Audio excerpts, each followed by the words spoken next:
guys, may papakita po ako sa inyo. Ito po siya, binigay po ni Ma'am Helen. Ay, ng teacher po namin. Si Ma'am Helen, si Katulin. Ma'am Helen, si Katulin. Sana po makita niyo po tong video na to. Na-recover sa lugar ang iba-ibang kemikal at kagamitan. Yan po, titignan po natin. Bubuk sa dati. Na droga. 1, 2, 3, guys! Oh! Sobrang dami, guys! Ayun o, sobrang dami, guys. Ayun o. Ayun o, diba? So, guys.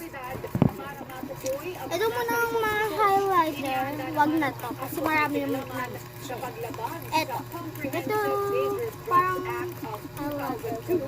Laban sa mga patay ng search warrant.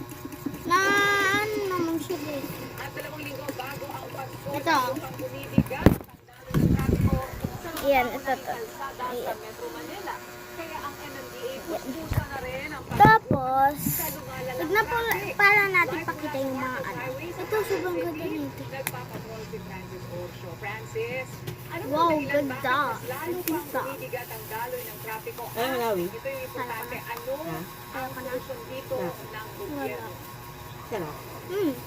Ang lambot ng ano. Sen, dito nga lang sa pwesto ko, no, dito sa bahagi ng eastbound lane ng Marcos Highway, papunta sa may Cainta at Antipolo Rizal, ay mga Thank you, Mami. na kaunti itong Sapa. daloy ng trapiko. At ang paliwanag dyan ng MMDA ay dahil Woo! doon sa maraming Galing, mga galing. motoristang sumasabay sa pagbiyahe ngayong holiday rush. Kaya naman nakikipag-ugnayan ng MMDA sa iba-ibang lokal na Tapos, pamahalaan ito pa. para mapapabuti yung pangangasiwa sa traffic, Woo! maipatupad Ito, din sobrang yung road galing. clearing operations, Manito, pati na guys. yung panukalang extension ng LRT at Ouch! MRT Na operations, ano ko, pati na rin pagkasarap ko. itong pagbabawal no, ng pangkabuang wholesale Ito, sa dalawa to bahagi eh. ng Metro Dalawa. Manila.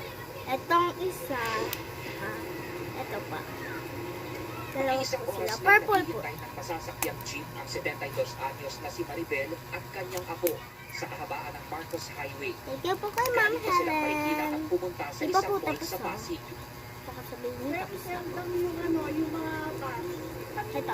Ito guys, sobrang ganda nito.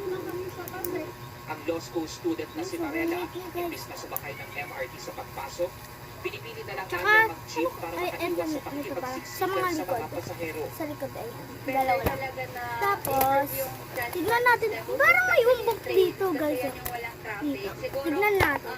Yung interval ng mga train, Papala siya. lalo na pag Mami, pero papala siya. Sa isang panayam, Ay, sinabi ni chocolate. Metropolitan Manila Development